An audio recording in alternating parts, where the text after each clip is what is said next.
But when we talk about heroism, we have today Corporal Yossi Ben-Hanan, who will tell us about the wars, his part in wars of Israel. The Six-Day War, we know the Life magazine with the Kalashnikov standing, and that's his when he was young, and and then again in Yom Kippur War, he got a special meritus. Yossi, go ahead. A week ago, uh, Judith Katzover called me, and for the proper display, we have a long romance. It's not a a romantical type, but I have a very good long relationship with the Katzovers for more than 30 years. And the Shadchanit between the matchmaker is Geula Cohen, that if she was feeling good, I would be happy that she would be here. But she's not doing as well as she used to be.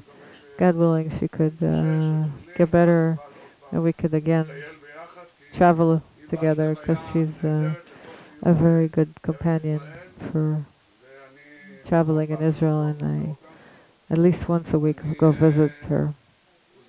I was invited by Yehuda that said, I would like you to talk about the situation of our national security in our days.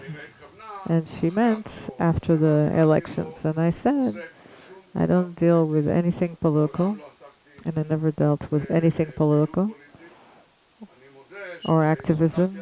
I admit that I looked at the people here and I say, and you might think that it's political, but I have in my ID that membership in political, and I always go together to see where I am on the spectrum, the political spectrum. So the same way that they say the eve of Yom Kippur, that I allow me to be with the. It's good to speak with, because I used to be a member of Moledet with Gandhi, if you remember that party, and I wasn't willing to be. I wasn't willing to be an activist, a political activist, for the simple reason that I feel or think there's no division, bigger division than political division in our Jewish issue besides this politics. When I was so many years in the security system, I think the biggest debate is between the spectrum of optimism and, some people think that we have more, abilities, they're optimists, and those that feel that we don't have anything and they look for solutions are very weak, that do not necessitate using force. I feel that we should have a little bit more forceful attitude. I was born in Jerusalem. If you don't know me, I was born in 1945. It was in the 11th of Adar, Tavshin Hey, to parents that wasn't very common to a woman. Mugabit, she was Mugabit, Moroccan. In Jerusalem, they had a section for the Mugrabim, Moroccans. And my mother was born in Iran, because my mother's family came to Israel in 680 from Morocco. And they lived in Tzfat and in Meron. And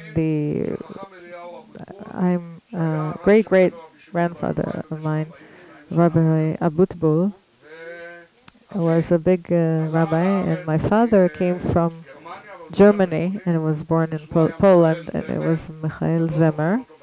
You don't know him in that name, Michael Ben-Hanan.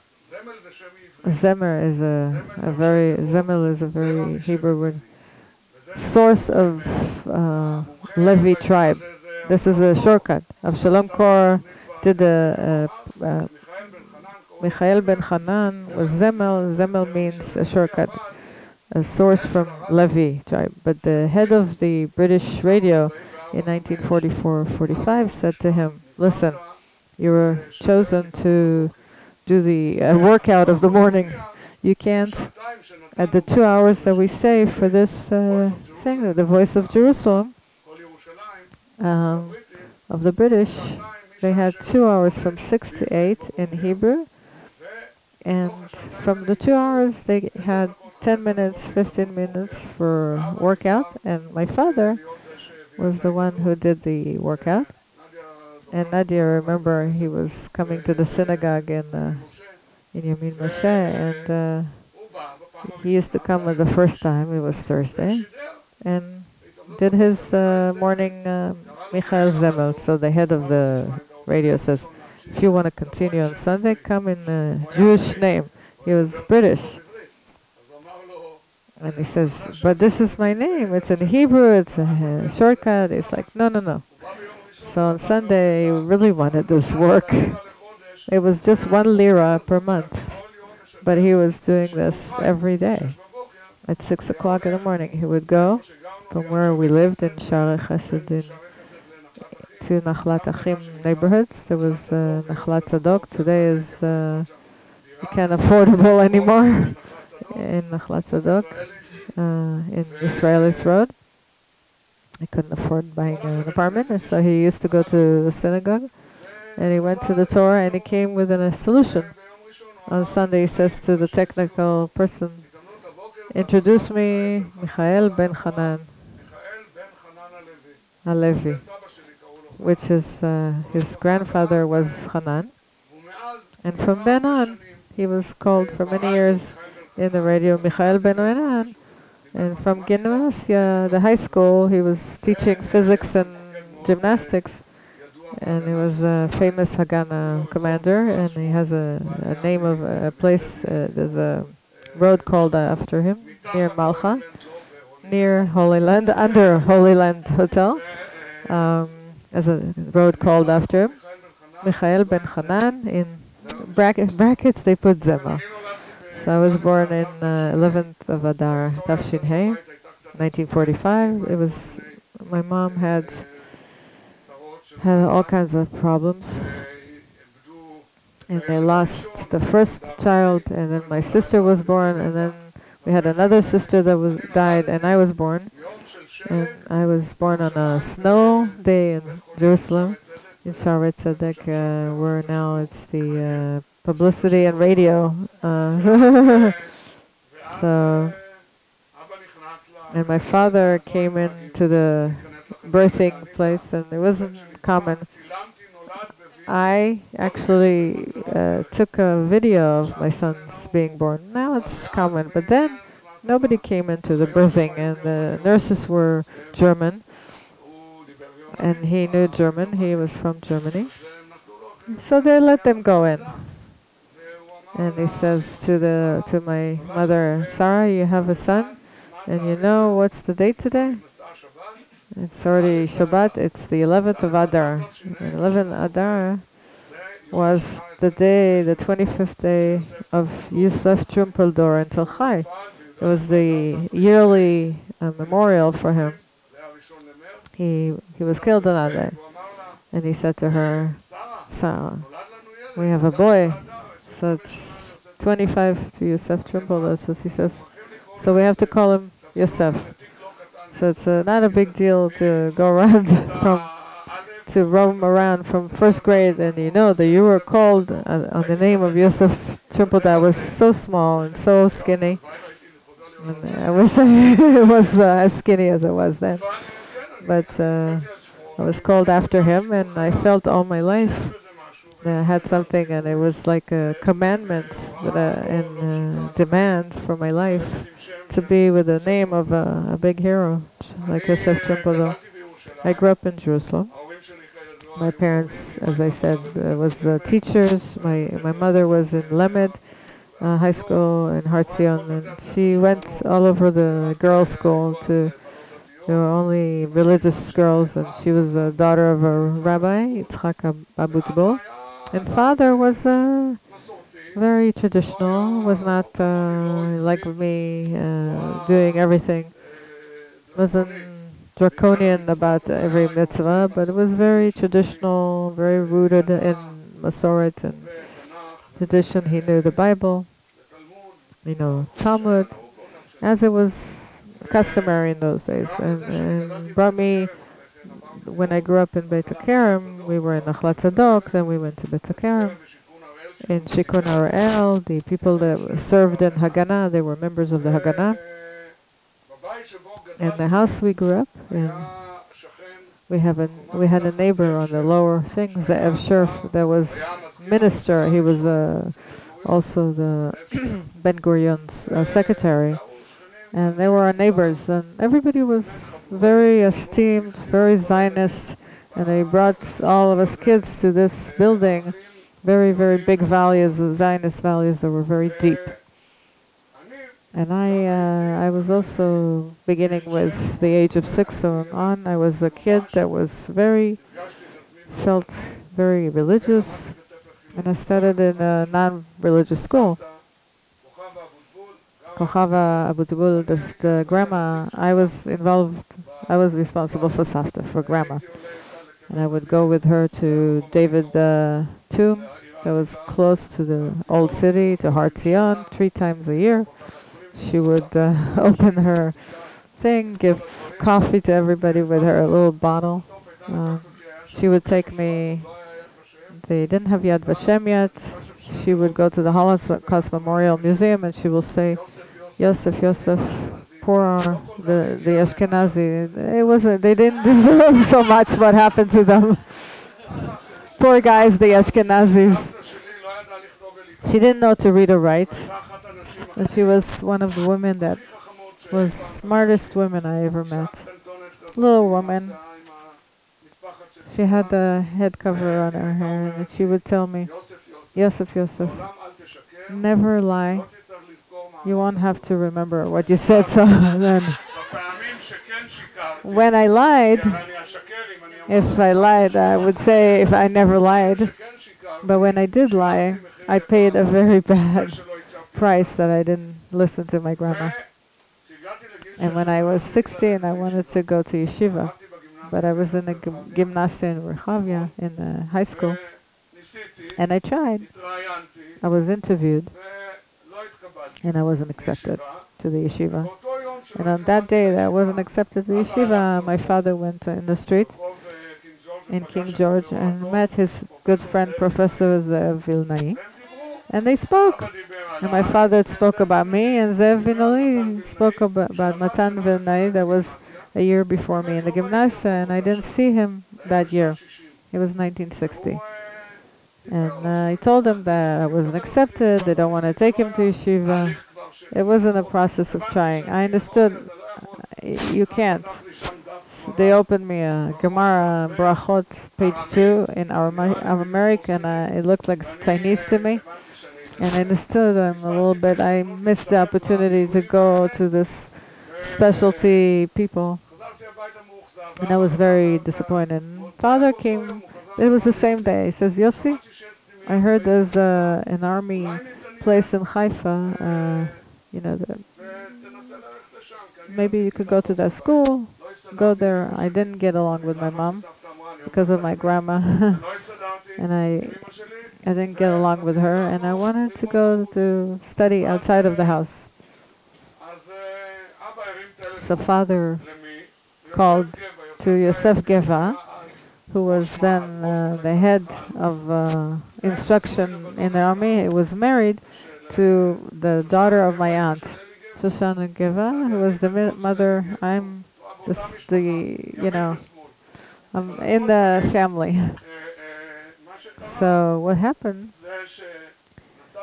I drove with father in the train. We didn't have a car ever, so we didn't have a car on Shabbat, so we never went on Shabbat. And We went to Haifa, and on the way there was a lot of debate until I got to the school. And at the entrance, I see a kid with a gun, and he said, "Yossi, does he know me?" I mean, I go close and I see Rami Mitzna, Amram Mitzna, and he was studying with him at third grade in Vitkin village because they didn't think, so they moved to 2 years to work in Neurim and to absorb kids that didn't have parents. They were born in the Urim village, and we were 2 years, and we met there with Mitzna. And we studied at the third, fourth grade together, and we went back to Jerusalem, and he went to Kiryat Chaim, and here he is in the school, and he's welcoming me. And I think the fact that somebody knew me made me go there. And I studied there in this army school, 9th grade, after Amnon Lipkin, God rest his soul, and Ron. In our school time, we had many corporals and generals and many famous IDF people. And in this school, they had 2,000 students until today, and 137 people died from this particular.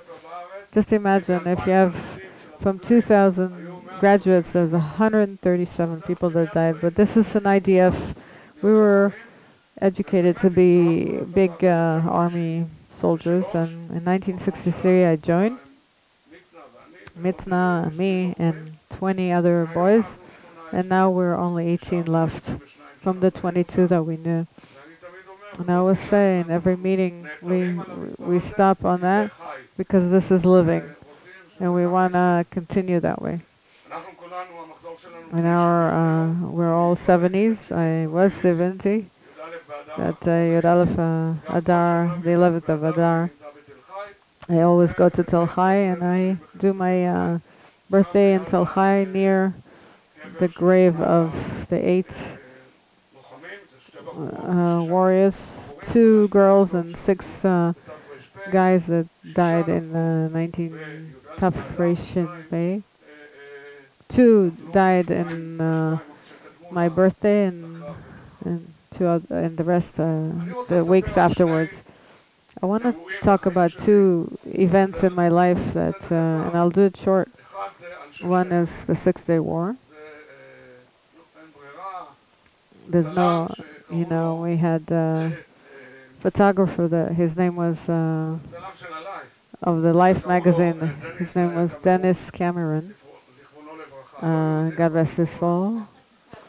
He's not Jewish, but he came, and he was in the group of a few media people, 5 or 6 people. Eli Landa was the writer for Mariv, and they arrived with us together when we went to the canal, the Suez Canal, in the 10th of June. And then one picture that he took, and if you remember, in the old time, the photography equipment was one small frame.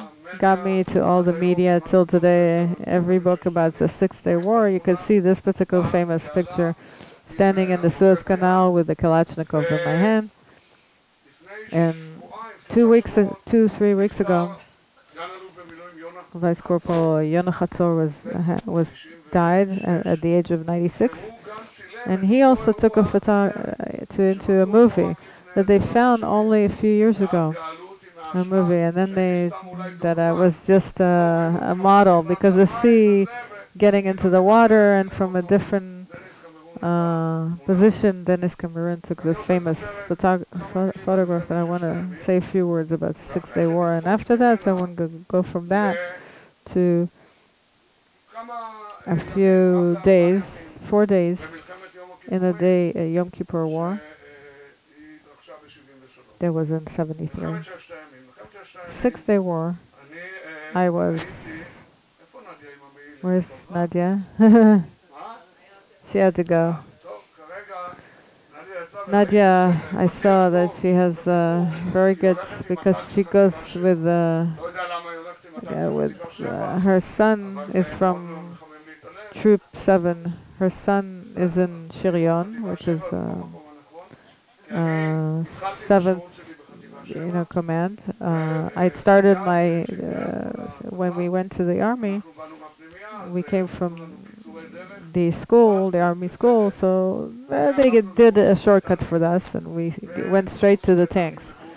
And from there to officers school, and from really quickly in 9 months, we went for the entire, training from getting into the IDF, because we were in a school for a while in our, we became officers in 64, August 64, and in 67, I was an officer of the, I was already like in regular army in this particular week of 1967, this week, we were a lot in Jerusalem, because in Jerusalem they had a parade, a very symbolic, you could say, parade in the amphitheater of university in Givat Ram. It was a little parade, small parade, and in the middle of the parade, Levi Eshkol, who was the prime minister, got a little piece of paper that was brought to the honorary thing, that the army, the Egyptian army, is moving troops into Sinai.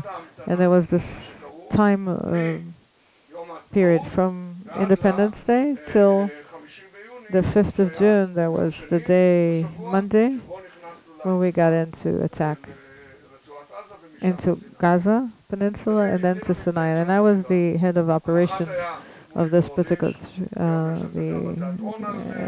Shmuel Rudish was the vice. And you have to remember one thing. In the 6-Day War, Shmuel Gorovich was the head of the troop that influenced the most on the end result of with the Egyptians, because this particular troop came from Khan Yunis, the border with Gaza, until the Suez Canal in 5 days, which was amazing. Something that has never happened before. A movement that's so fast, so rapid. In 5 days, troop with tanks, not really new tanks, Centurions, of Troop 82. Also tanks that were what they call concrete tanks of the 59th Troop, and some reserves. And a few tanks. The 46 had this particular troop that was headed by Israel Tal. And they had a few reserves of 60 of men who died this year, who was the manager of a concrete factory near Ramle. And there was another troop of paratroopers with Raful, the 35th troop, and this particular 7th troop came in this the war of the 6-Day War, was able to get from Gaza Strip to the Suez Canal in 5 days. In an act that we can talk about hours, lots of books were written. I want to just accentuate a few moments from this story. The first moment, the fighting. I was on a tank of the head of the Chativa, sitting next to the Machat, the head of the troop, and we started moving from the road that leads to Kfar Aza, what we call today Otef Aza area, surrounding Gaza, and we were about to go into this path to Khan Yunis, near a village called Beni Suela. And just imagine for yourself that there's nothing, no border, nothing, no borders, no divisions, just a few little stop, a border in front of you. In 1967, there was no borders, no barriers, no nothing. The barrier was just our defense that IDF made the Egyptians from 56, from Kadesh operation, and we got all the way to the Suez Canal, was enough. There was no need. Nadia came with the Chativa Sheva coat. It's from the Independence Day War. We're agreed that there won't be any barriers, but the argument is not connected to politics.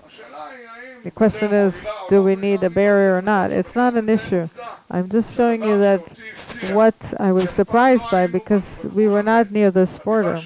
The 7th Troop was never acting in Gaza Strip. We always were in the Negev, we trained there, and we were a lot at north in issues that we have against the Syrians when they tried to take the Jordan River water. And if you remember, there was a water fight for many years in the 60s, in 64, 5, 6. I personally was involved in actions in these wars when I was on a Sherman tank. And I was the head of a commander of Shermans, and I was in a fight in Tel Dan against the Syrians, and we never got to the Gaza Strip, and there was just no troops stationed there. It was just border police, a few reserves that just go back and forth there, and that's it. I remember the feeling that we crossed the border, and we looked at this one of this on the path, and we go further, and with the first tanks, and Shmulek Gordish said we'll go forward into the first troop that came out of this 79 troop. Kalani was the head of a troop, and I remember we passed, and the Egyptians started bombarding us, and it was very effective, and unfortunately we had something that it was a big problem, and a rocket blew up close to where we were, and the whole entire troop was stopped. It was the first rocket that blew up in this war, and the tank that was driving behind us went over a jeep, and the jeep blew up and went on fire and exploded. And Shmulek said, "Go jump and see what happened back." And I went back, and I saw that the jeep, my jeep, with my driver, that is blowing up. And I told my Yeshua guys, you're going just behind us. You're not going right or left. You're going with the jeep behind us, after the tanks, behind the tanks. And unfortunately to him, he died. And everything that happened, that I prepared for this war, was I was left with overall and with my gun and binoculars, and with my, I never move anywhere without my camera, and with a small bag that had all the films that when I jumped off the jeep, I picked it up and dropped it into the tank. So I'm all with this. I went the entire war with that. So I have a lot of photography that I asked yesterday with Judith if I should look at the people. You could have seen the pictures from chronological that I took during the war from that point to the canal. One day maybe I could show it to you. That was the first moment, and then after that we went forward and got to a place in noon, and there was a fight of Sayeret of Orior that was the head of the command, and we were very young officers. Ori is he's 73, was the head of this troop, and in Tzomet Rafiach, in jeeps and a few tanks, attacked towards the intersection of Rafiach. It's then one goes to Kerem Shalom and the other one to, and the Egyptians started fire, and it was a very, very strong fight, and we had 30 boys were killed there, from the Sayeret and the tanks, and that was a very difficult fight that we had. And from there on, we went west to El Arish, and because the leading troop, the 82 troop, was going so fast with the tanks, they got with the first troop that it was to El Arish without the Egyptian had time to take off their and have their tanks, you know, in Al-Jiradi. Maybe you heard that if you read about reading about. It's a huge place. 2 troops was there. They just, this 82 troop just went through them like they go through a cake, and they went through and they went to the other side. But so the cake woke up and they woke up, and then they got to the second one, second troop with the 79 troop was and with the Kahalani troop and our force, and we were in jeeps because Godish thought we're gonna just go to El Arish. We didn't have intelligence about what's going on with that particular area 20 kilometers before El Arish. The Egyptians woke up, took off that, and started their tanks as they were, and met us with fire. That was Ehud Alad was killed immediately. Mitzna was hurt, and Kalani was attacked too. And I see him flying from and burnt like a fire. And somebody takes him, and he was still on fire, and they were trying to, and he was in the hospital in Beersheba with burns, very difficult burns for half a year. And this Kahalani that I'll talk to in Yom Kippur, we were in another occasion. We understood that we have a difficult situation, and you know, you have the head of the commander on the jeep, and the connection is not very good with that. Says, Yossi, you see this tank? You jump into it, you go in, and you tell me what's going on. That's what I did. I jumped into the tank. The head of was the command from Uri Dinur, from Dinur. He was my soldier a year.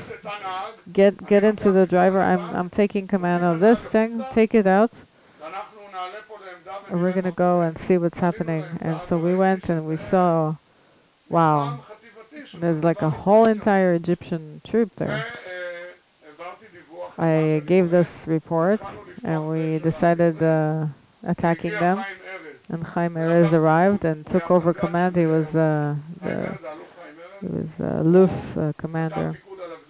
He took over this particular troop and organized them, and were able to, in the area of the road, to create a situation where the Egyptians were hurt so much that they just went backwards from the road, and all the force of the 79 troop went through the road, and we were able at night to get to El Arish. And I didn't know what to do, to stay or to go back with one tank. Not very stable. To go forward, I'm going to go away from my command. So it took me a few minutes, and I decided I'll go forward. I went with the tank.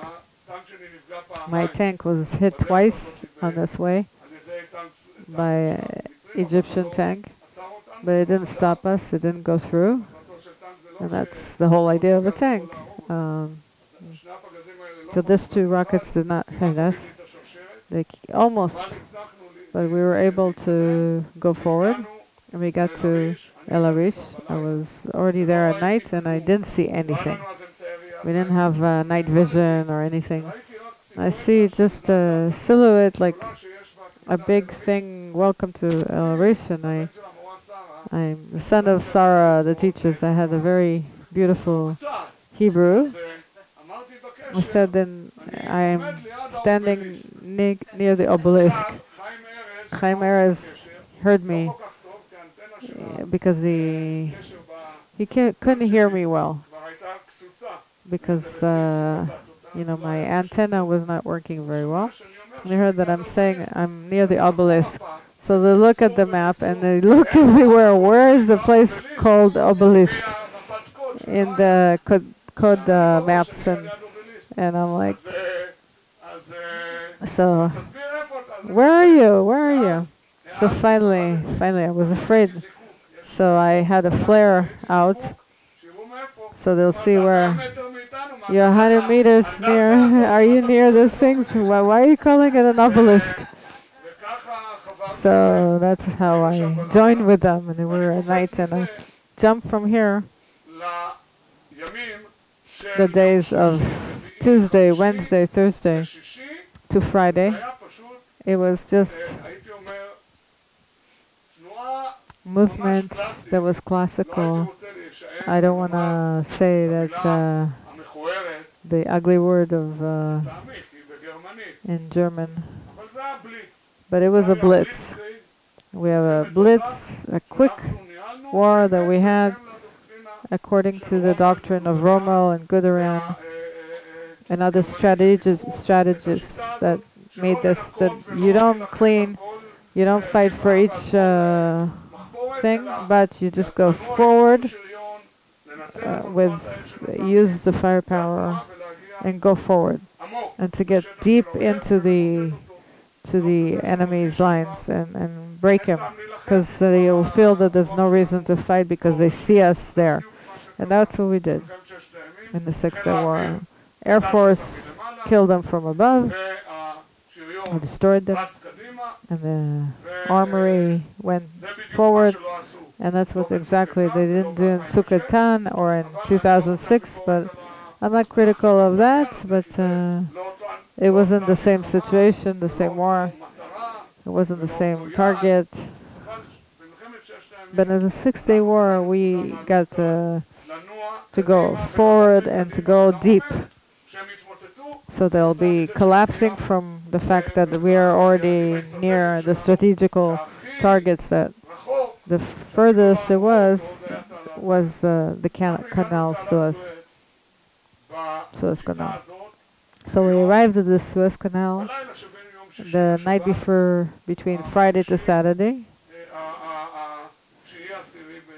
9th of October, 9th of June.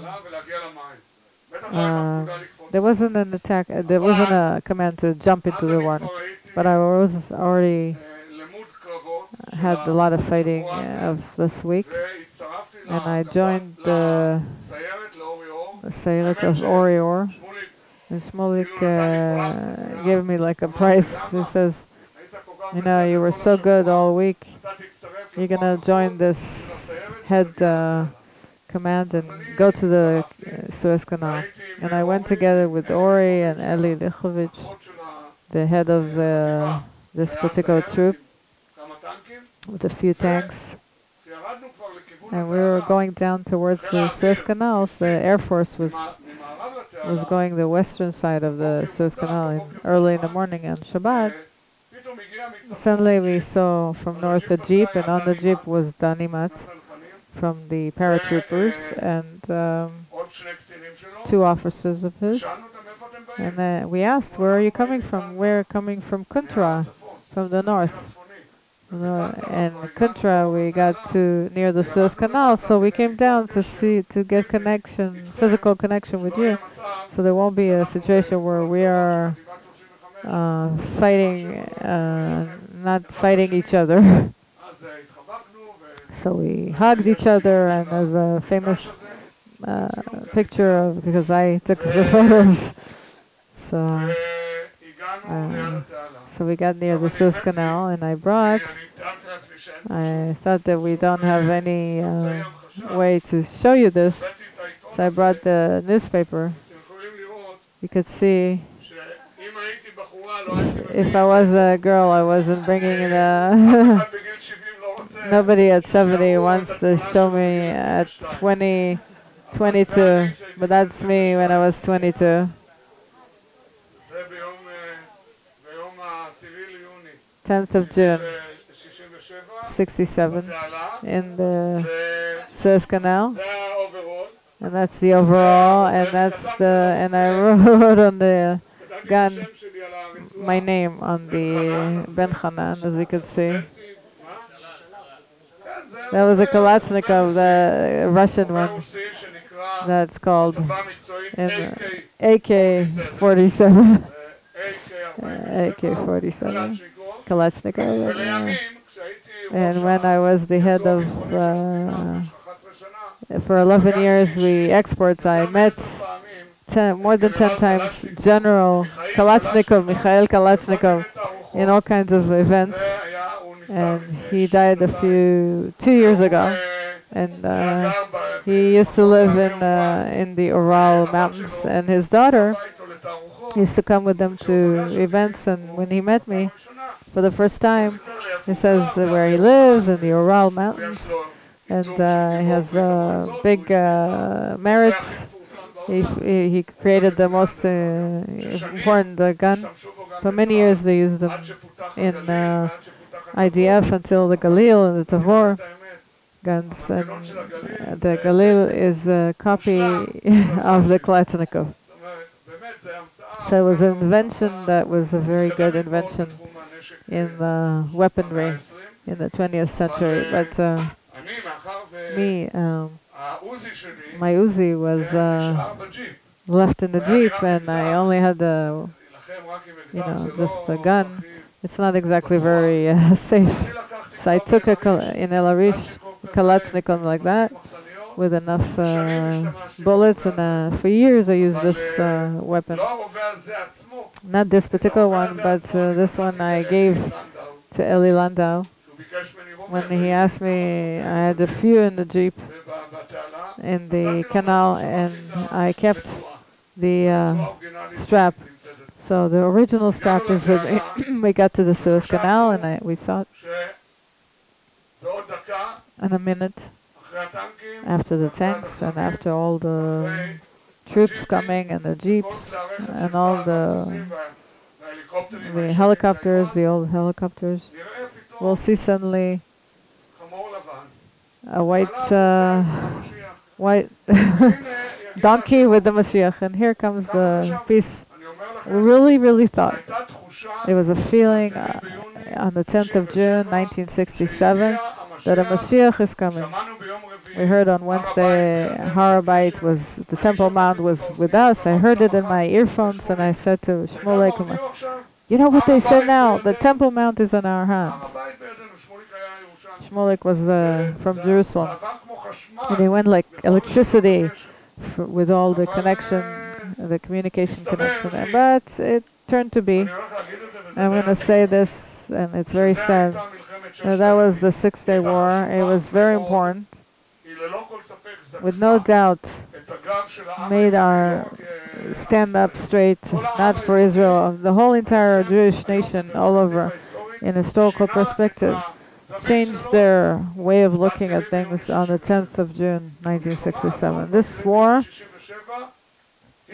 in 67, its result is our sitting here where we are. We wouldn't be here, and we would not be in Hebron, or nor in Rachel's tomb, or in the Western Wall, if we didn't have the Six-Day War. That on the Prime Minister decided that was very unclear during the war. Was very not clear. That was offering the defense ministry to somebody else. The Prime Minister is also the defense minister, besides one period where Navon was. Ben-Gurion was both, and he became Prime Minister and Defense Minister too. And after that, Eshkol was Prime Minister and Defense Minister. It's a very tradition that the Prime Minister was also the Defense Minister. But Eshkol, that wasn't clear how to digest this reality that the Egyptians are coming in and the Syrians are warning us and the Jordanians. We didn't have agreement like we had later. The nation of Israel was very scared. People that have hair like me knows that Israel was scared. The Jews were really in a real fear in the month before 67. And Abba Evan went to the UN and all the different places, and he didn't know what's going to happen. And here goes the war, and suddenly we go north, south, and we're this miracle like that. We won. The Egyptians, the Syrians, the Jordanians. We sat on Jordan. We're in Jerusalem. Motagur was Temple Mount is in our hands, and we didn't, the Tachmoshet mountain was ours. We already had tanks in Haradar on the way to Tel Ful, Avuri Ben Ari. All these things we went through and we discussed, dissected. But remember, we're sitting on this particular hill, and we have today, we have Efrat and Kiryat Arba and all this, thanks to what happened in the 6-Day War. If the army was not successful to do what they did in Sinai and to destroy the Egyptian army, so also the Jordanians would have got to some success, and Jerusalem would be barely one troop. Of reserves, 55 troops. Part of it was 16th troop, and the tanks were very old Sherman tanks.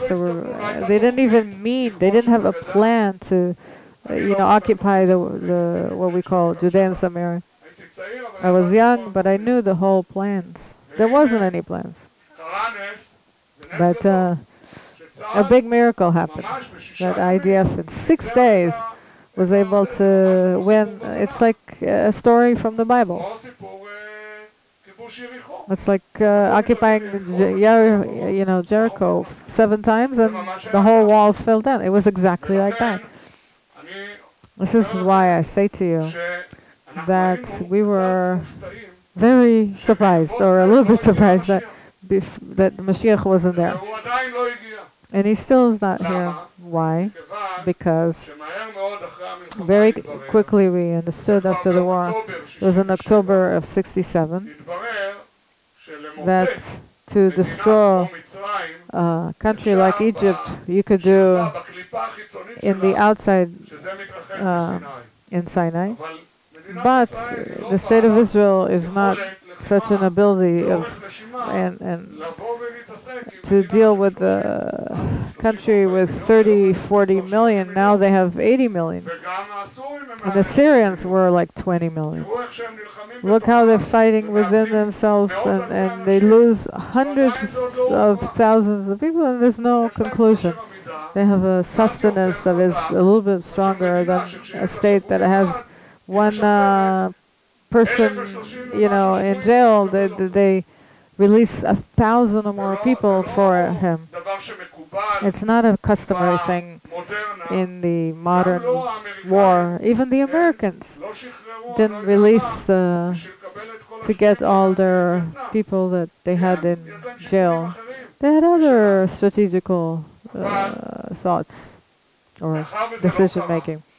Even though it didn't happen, and there was no peace that happened right away, or regional peace. So the Arabs came and started in Khartoum. They met in Khartoum in August of 67. It was clear that no acknowledge in Israel, no peace, no agreements, and we're gonna continue fighting you for the state of Israel, and we're gonna conclude it by winning. And they had patience. This conclusion became that because of it, I stayed from 1967 that I could get released from the army. I stayed in the army. I was first head of a troop in the Suez Canal, the 46th unit, and I lost out of this unit 30 people. How do you lose 30 people? So you have, again, you get more people and more people. I want to remind one soldiers, and I want to, in 67 until 70, every time they sing by Ehud Manor, a song who wrote about Yuda. It's Yuda Weiner, as I remember, from Binyamina, the son of the widow Weiner, who was in my troop, and he was killed in my troop near the Suez Canal, next to 30 people.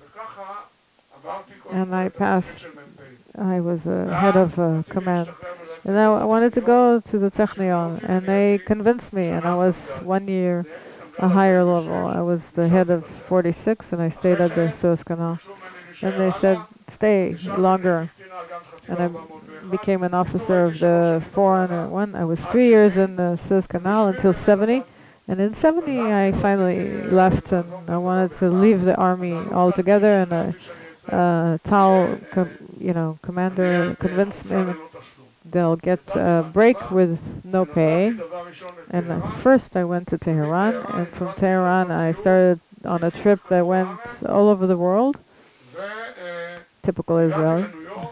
And I got to New York, and in New York they accepted me, and it's written in David Rubinger book, who was the famous photographer who took the photograph of I was accepted to be a photographer in the Life, the same news magazine, and they gave me a camera and a bag, and they gave me a salary, and I was very happy in this particular that I don't have to go back to the IDF, and I'm a photographer and an American, and I'll go to Vietnam, Nicaragua, and all these neat places, and go through all this events. And the next day, and I came, so what is my assignment? I know. That's what I said.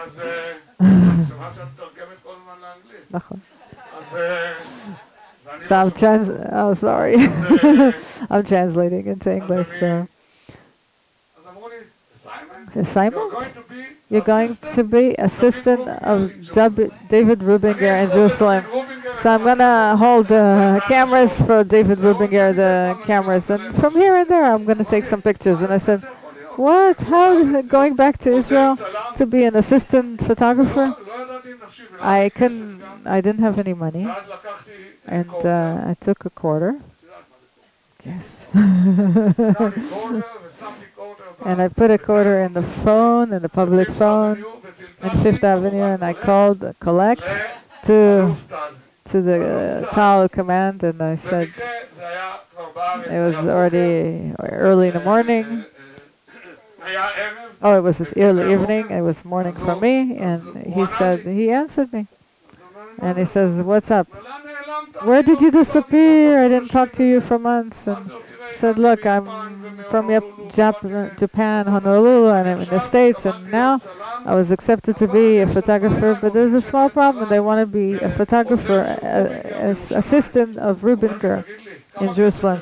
How much do you have money in your... I had $57. I remember it like now. What? You know, a corporal is running around in New York with $57. You're gonna start stealing from supermarkets. It's like, no, I'll find something. I'll photograph weddings. I'll do something. It's like, I want to offer you something.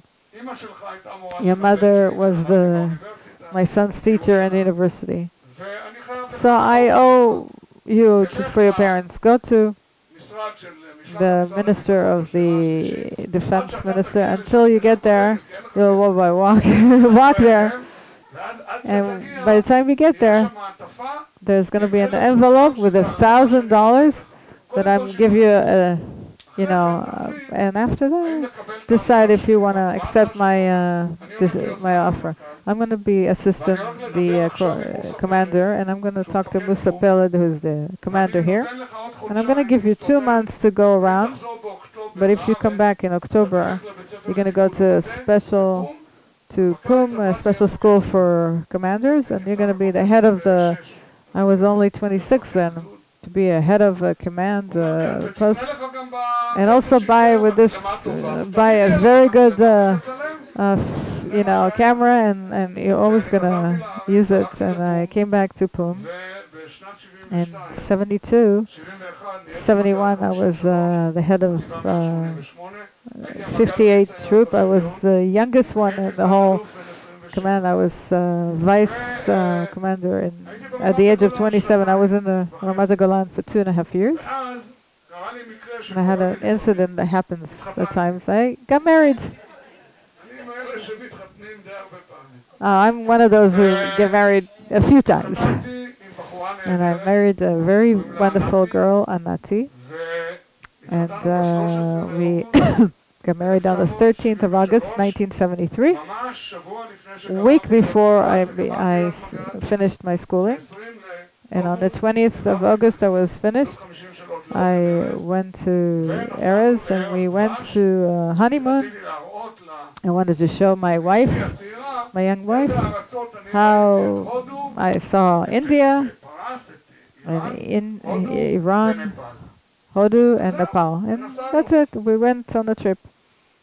On Yom Kippur of 1973, it was Shabbat, early in the morning. I wake up and the market in Kathmandu, knock on the door, and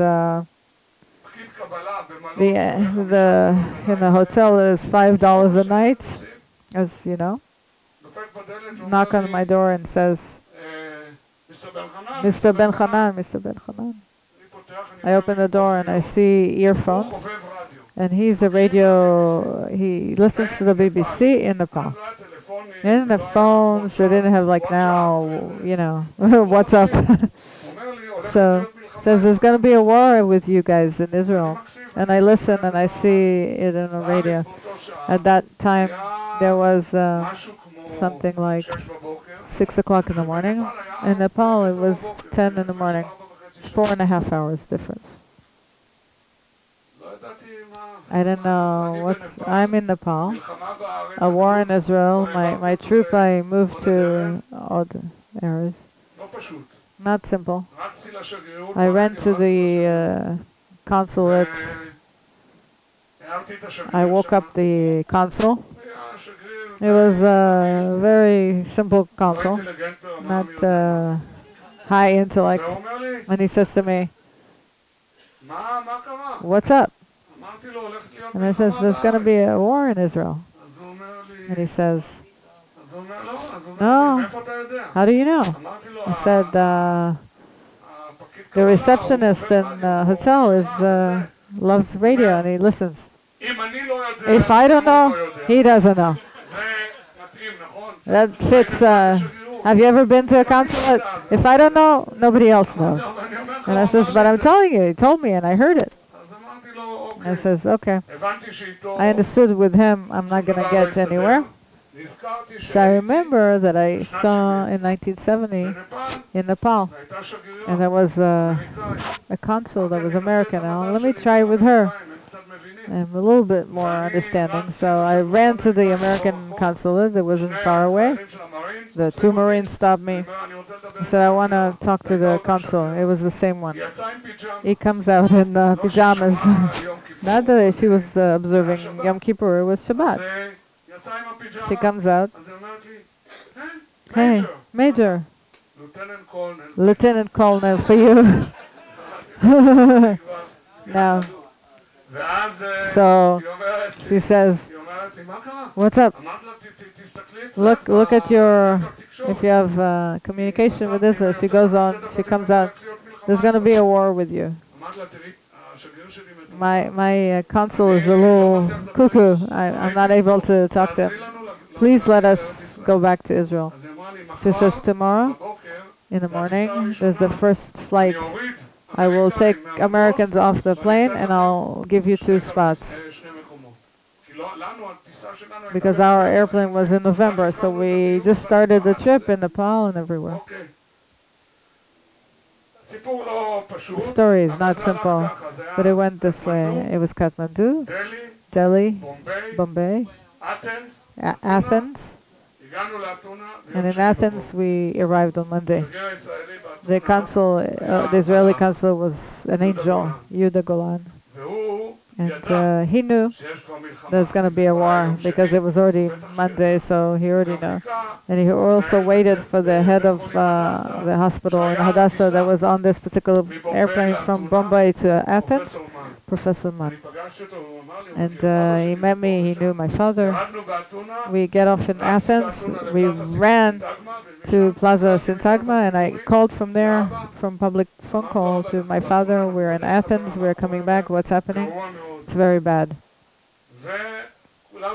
Everybody remember the 8th of October.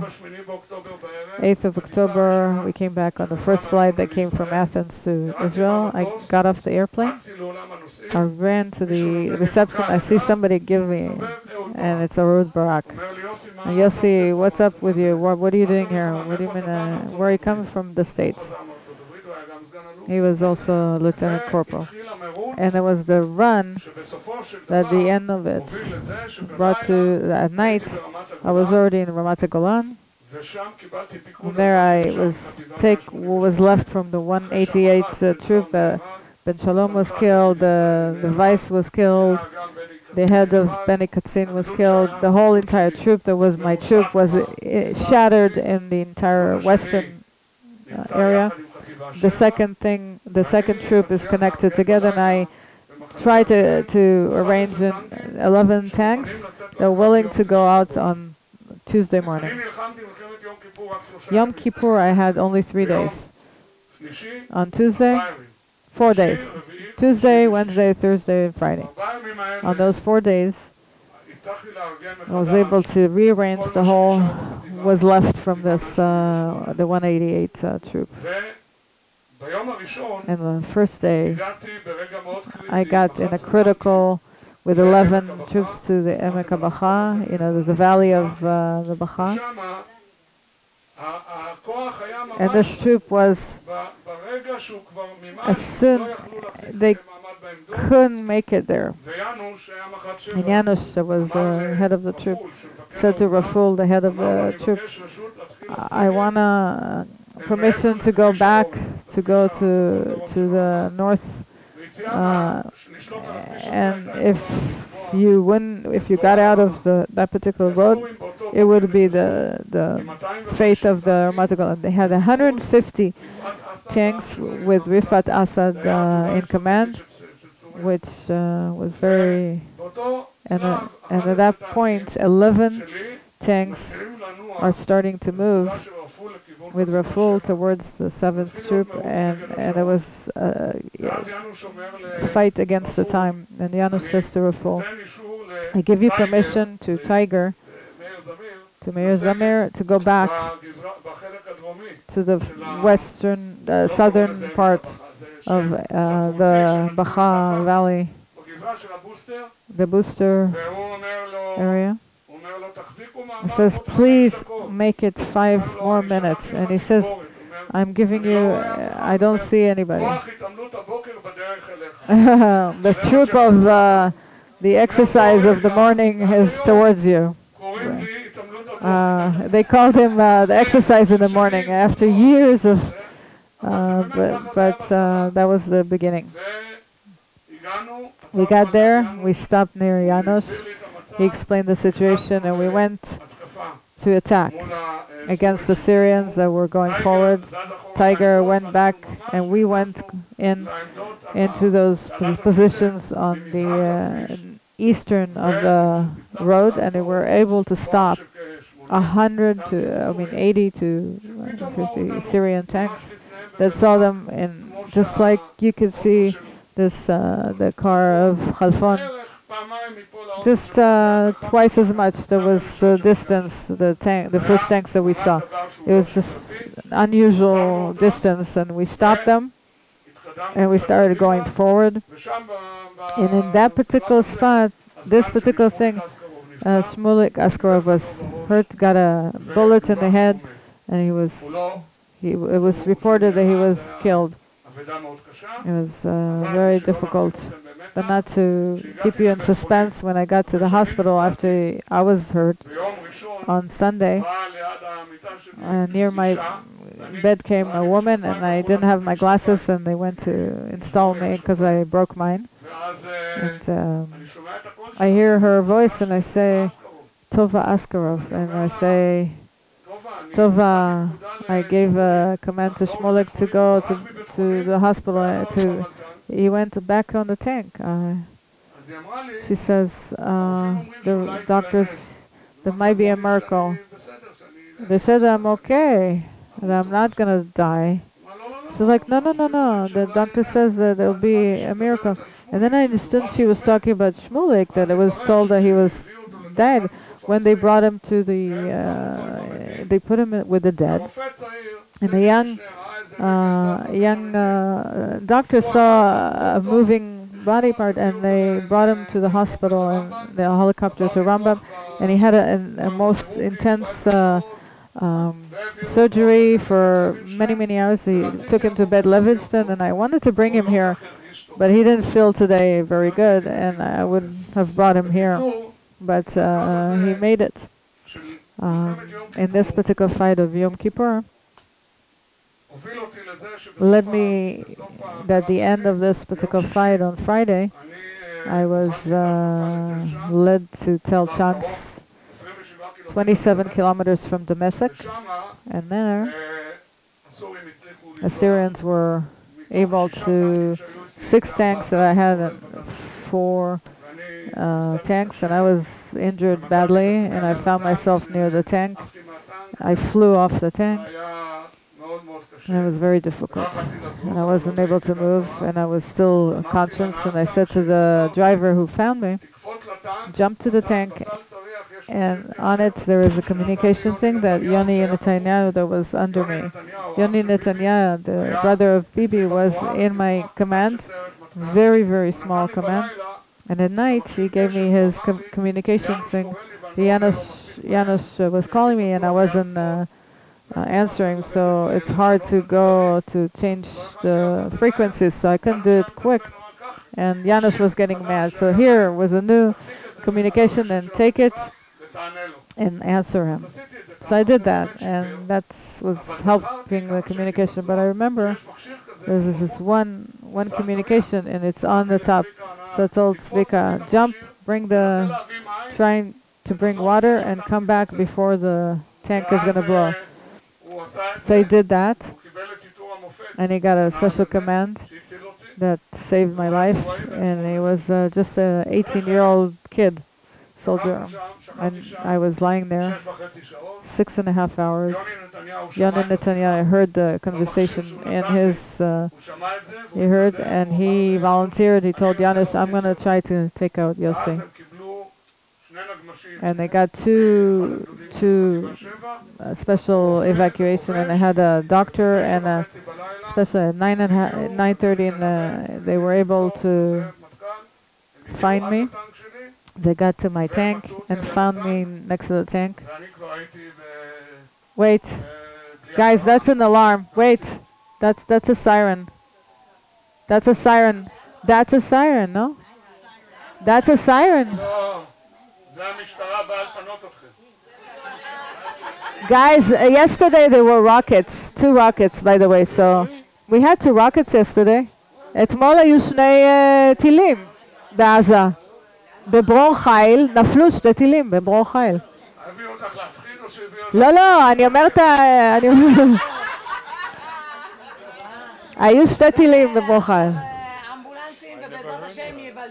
אוקיי, תודה להם. No, I know, there was 2, I don't know.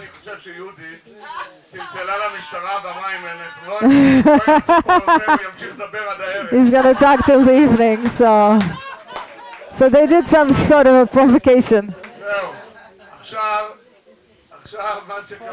So what happened is, I got to the good news.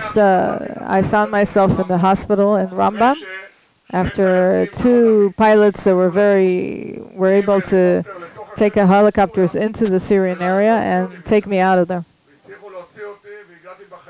And I survived Rambam. I was there for 9 months in Rambam. It wasn't an easy time. I got out of the hospital in May 1974. They sent me to the United States to study at the American. It took me a while until I was able to walk again. Compared to the doctor that was not very religious, Professor Steiner, that wanted to cut my leg, I didn't agree. I said, I'm going to pass this. I'm not going to take off my leg. And see, I'm standing on my 2 feet. And at the end, it took me from 1974, when I got out of the hospital, until 1975. I was in the States studying. I was a communication officer for the American Army, that they wanted to get some ideas about the war. And I came back and I reorganized a reserves troop. I was the head of infantry for development. They didn't really believe that I was really healthy, that I can go full time. And I said, I'm not going to go until I will be the head of the command of the 7th Troop.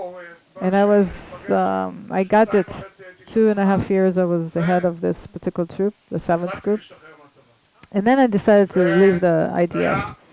And it was a decision, and it was so, during my troop, I signed up for Harvard. I was accepted to Harvard with all the, on my own. And on the last moment, I had, Raful called me and put the other commanders and says, if you want to study and go, the army will send you. Go and come back from learning. We'll be the head of development and of defense, and we'll not lose you. Go where you want to go. I didn't know what to decide. I went to, I wanted to get a good advice, and with the person who always, I went to the Rebbe, Menachem Mendel Schneerson, that I was with them 20 times or more. I was one of those people that always bugged him. Every time I had to decide a difficult decision, I went to Rabbi Schneerson, and I was never sorry. And I asked him what to do, to get out or stay. And he says, and I will conclude with that. And I said, Rabbi, I didn't become a tzaddik since you lied on me, but I have a question that is very important. The head of the commander wants me to continue in the army, and I want to go finish. And I'm not, I have a kid, and I want a new life. So he looks at me, and he says, and your thing is to keep everything. Keep the state, all the mitzvot that I don't follow.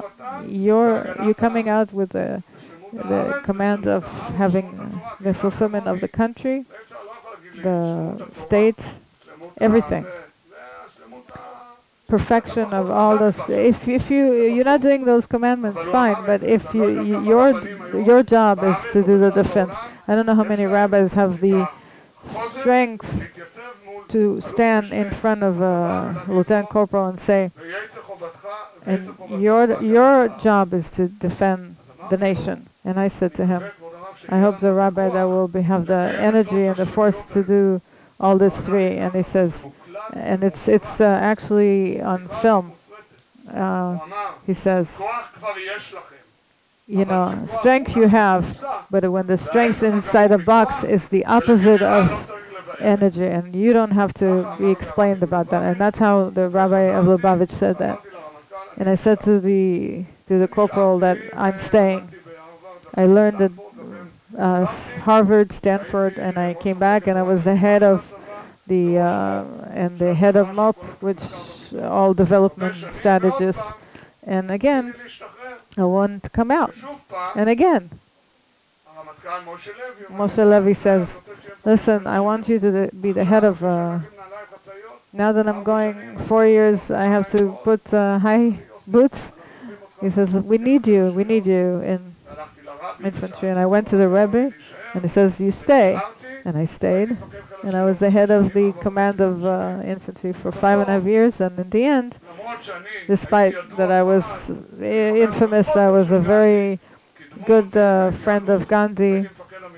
And I was the head of the defense and the defense in Pune, and 5 years commanders. I got out and I went to defense ministry. The Rabbi was not there, but not to ask. He's still here, but it's hard to ask. And I decided I'm gonna stay in the defense. This is my faith. I'm not gonna be in Akira of,